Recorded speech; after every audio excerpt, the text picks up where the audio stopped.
Bismillahirrahmanirrahim. Assalamualaikum warahmatullahi wabarakatuh. Nih, nikah sama laki-laki, pura-pura masuk Islam. Setelah anak 3, barulah sadar nih perempuan ini. Perempuan ini udah ikut juga murtad, balik. Ditinggalkannya suami, ditinggalkannya anak, karena dia takut mati masuk neraka. Dikejar-kejar. Oh, tak 1-2 kejadian. Maka hati-hati memilih calon menantu. Tapi kalau sudah disaksikan dia sholat subuh berjamaah, sudah ikut dia pengajian, husnuzon kita terimalah. Iyakunu fuqara yughnihimullah. Kalau dia susah, Allah mengasih rezeki. Apa gunanya menantu kaya raya, mobil mewah, rumah besar, tak beriman kepada Allah SWT? Di mana letak ketenangan? Kita mau mati dalam keadaan husnul khotimah. La ilaha illallah. Bukan dibawa mobil mewah, bukan dibawa emas yang setumpuk itu. Yang dibawa cuman kain kafan. Ini banyak orang sekarang lupa tentang hakikat hidup. Nikah beda agama, zina. Zina anak pertama, zina anak kedua, zina. Nauzubillah. Mohon penjelasan apa dampak negatif yang akan terjadi baik pada pasangan suami istri itu maupun pada keturunannya. Otomatis dia berzina sama orang kafir. Lalu kemudian anaknya nanti bingung memilih agama. Akhirnya anak mau tak enak sama orang tua, sinkretis. Sinkretis itu menggabungkan 2 agama. ACDC. Dua-dua dipakainya. Kacau anak itu, error, kasihan dia. 2. Jika itu terjadi pada umat Islam, apakah ini dapat dikatakan sebagai salah satu indikator lemahnya pemahaman umat terhadap ajaran Islam yang dianutnya? Lemah pengetahuan, lemah iman, lemah ekonomi. 3 bersatu. Lemah ilmu, lemah iman, lemah. Kalaupun ekonomi kita lemah, biarlah lemah, tapi iman jangan sampai. Udahlah iman lemah, ilmu lemah, ekonomi lemah, fid dunia sengsara, fil akhirati neraka jahanam. Nauzubillah. Mudah-mudahan Allah selamatkan anak cucu kita. Makanya kalau datang nanti malam, hari Sabtu malam Ahad, anak lajang tanya, kau dari mana? Agama kau apa? Sembayang kau nak? Aku di sini ini malu keliling masyarakat ini sembayang. Kau udah datang bolak-balik kemari. Anak gadisku ini kau mau bawa-bawa atau mau nikah? Ini bukan sendal masjid. Anakku ini tanggung jawab di hadapan Allah. Bapak akan dituntut di hadapan Allah. Walaupun rajin ke masjid, walaupun hafal Quran, la yadkhulul jannata dayyus. Dayyus tak masuk surga. Ustadz ini keras sekali tentang anak perempuan. Iyalah, tak ada anak saya perempuan. Anak saya laki-laki. Tapi keponakan saya perempuan. Anak adik saya perempuan, wajib masuk pesantren. Kau wajib masuk pesantren 6 tahun pesantren, nanti udah balik kuliah terserah mau kuliah apa.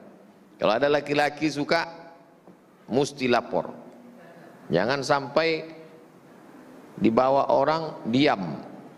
Selama ibu masih mau merepet, kau jalan sama siapa, pulang jam berapa, duit yang ku kasih kemana, pulsa telepon ini siapa, nih kawan ini siapa, selamat. Tapi kalau ibu sudah diam, mak aku pergi ya, pergilah. Balik jam 12 mak, subuh pun tak apa. Aku pacaran mak, emak dulu lebih parah dari kau. Habislah. Kami pengurus masjid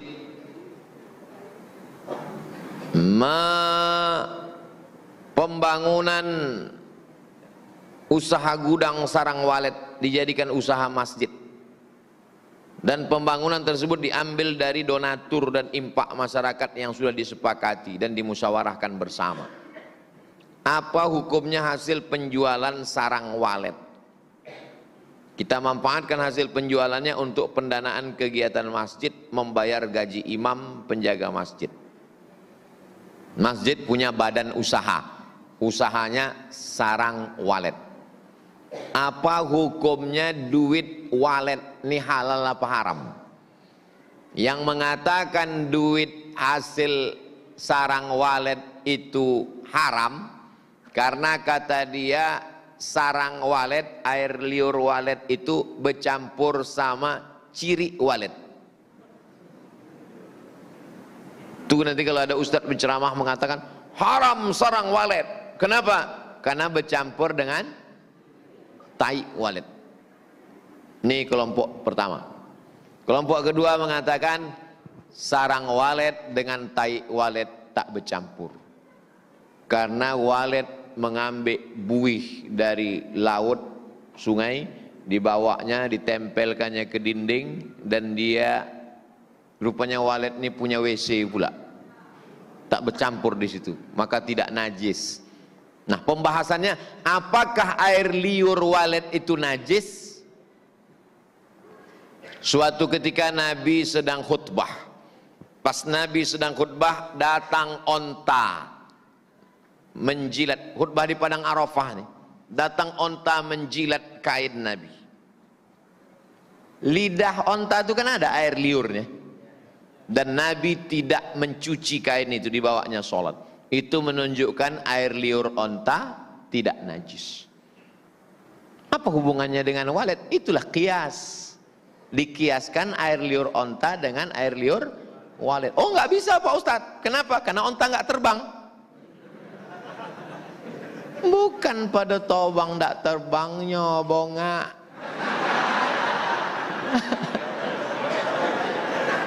Tapi pada masalah dagingnya halal apa tak halal. Onta halal, daging walet saya tak tahu. Kalau ada yang mengatakan onta itu air liurnya tidak najis karena dagingnya halal.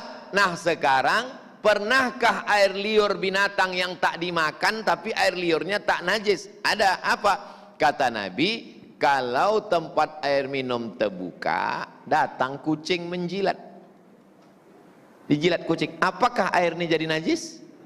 Tidak. Kata Nabi, air liur kucing tak najis. Itu menunjukkan bahwa andai burung walet itu haram, maka air liurnya tetap halal. Dikiaskan ke kucing, tapi kucing tak terbang. Bukan masalah terbang tak terbang, tapi masalah dagingnya halal atau tak halal. Kalau anjing, anjing lain. Idza walagal kalbu, kalau ada anjing menjulurkan lidahnya ke bejana, ke ember, ke mangkok, ke tempat air minum, fi ina'i ahadikum, ke tempat air, fa ahriquhu, tumpahkan semua, buang. Lalu kemudian bekas tadi itu dibasuh dengan 7 air. 6 air suci bersih mensucikan, 1 air dicampur dengan air tanah. Kenapa mesti pakai air tanah? Kan sudah ada deterjen, kan sudah ada kaporit, kan sudah ada sampo, ada, tak boleh sebut merek, nanti iklan gratis. Kenapa mesti pakai air tanah? Ternyata air liur anjing, daging anjing ada bakterinya, dan bakteri itu tidak mati pakai deterjen, sabun, sampo. Dia hanya mati pakai bakteri yang ada di dalam tanah. Bakteri dalam tanah memakan bakteri. Dalam ilmu medis disebut bakteri makan bakteri. Anak kita tak paham itu karena mereka selalu diiklankan jeruk makan jeruk. Gimana tentang masalah sarang walet? Jelas? Jelas itu. Kalau tak jelas, ulang sekali lagi. Mohon doa anak kami Faizan Al-Bassam, umurnya sudah 2 tahun setengah, belum bisa berjalan.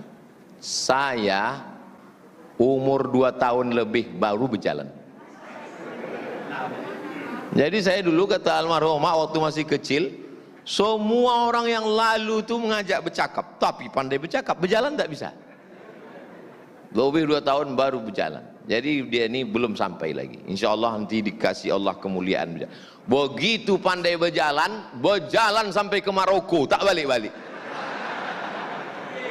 Sekarang nih asik berjalan aja, berjalan ke sana, berjalan ke sini. Dia ini pun nanti gitu juga nih. Ini sekolah pandai berjalan, mau sampai ke Amerika ini berjalan. Nanti di akhir majelis kita doakan sama-sama. Anak saya Hazik itu dulu tak pandai bercakap lama, hampir 5 tahun baru pandai bercakap lancar. Sampai kata mak saya, apa kau ini tak bercakap? Sekarang bercakap tak berhenti-berhenti.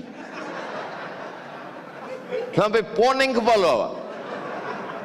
Nah, itu. Jadi berdoa saja, itu ujian dikasih Allah. Banyak-banyak bersolawat, habis solawat minta, ya Allah, aku bertawassul barokat solawat kepada Nabi Muhammad, jadikan anakku ini pandai berjalan, arahkan jalannya yang benar, buat dia cepat bercakap, cakapnya itu nanti bermanfaat buat umat insyaallah. Sewaktu menuntut ilmu, amalan-amalan apa yang Ustadz lakukan sehingga bisa menjadi seperti sekarang? Tak ada amalan-amalan, pokoknya dihafal aja buku tuh. Soalnya kalau tak dihafal, beasiswa putus. Tak lulus sekali, putus beasiswa 25%. Tak lulus 2 kali, putus beasiswa 50%. Tak lulus 3 kali, diusir dari Al-Azhar, tak dapat tiket balik, siapkan rakit dari Sungai Nil ke Sungai Siak. Ada amalan-amalan khusus. Pertama dapat kitab dari Azhar, ditulis pakai 2 pena, merah sama hijau. Yang penting merah, yang kurang penting hijau. Baca dari awal sampai akhir. Sebelah kanan kitab, sebelah kiri Kamus Al-Munawwir. Buka, oh kok artinya. Dah, baca kedua, yang dibaca yang digaris-garis itu aja, yang tak digaris tak usah baca. Baca ketiga diringkas, karena kepala poneng menengok kitab tobal-tobal.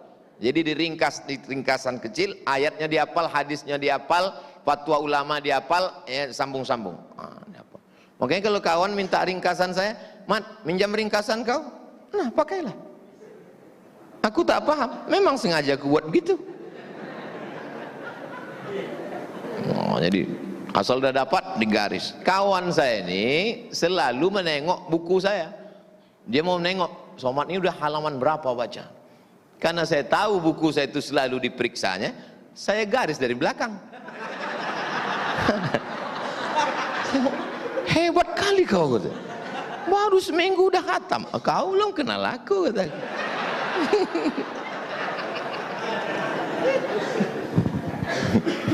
Tahun 1, tahun 2, nilai yang paling tinggi mumtaz, excellent. Nilai di bawah itu jayyid jiddan, baik sekali.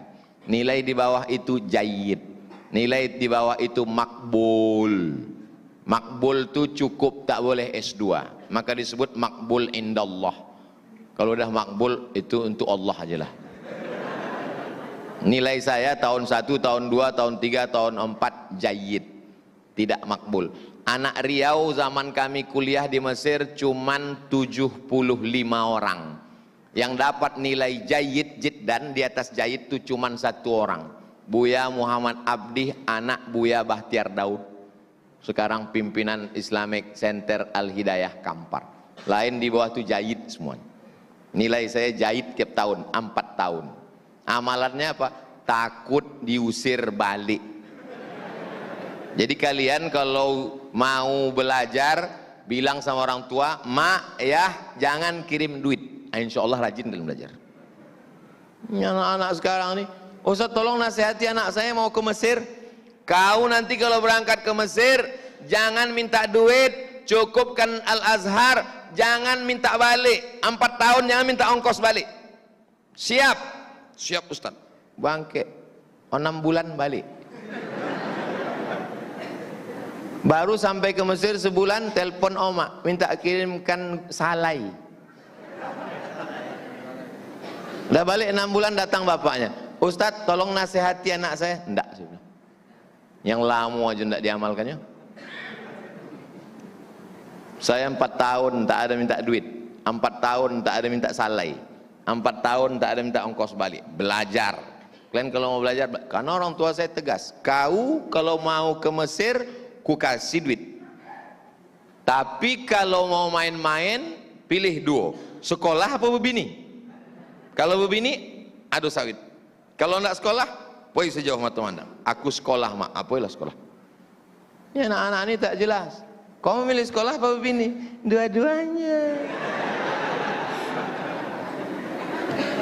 Bapak Ibu yang dimuliakan Allah, mudah-mudahan anak-anak kita selamat, soleh dan solihah, jauh dari nikah dengan orang kafir, jangan murtad, jangan mau nikah siri. Selamat kita di dunia, selamat di akhirat, dan yang paling penting meninggalkan amal jariah. Untuk segala kebaikan-kebaikan dunia dan akhirat, anak-anak yang belum pandai bercakap, bercakap, yang belum pandai berjalan, berjalan, rezeki yang belum lancar, lancar, yang belum ketemu jodoh, jumpa jodoh, yang belum punya anak, dapat anak yang soleh dan solehah. Ala hazihin niat, untuk niat yang baik-baik ini. Al-Fatihah.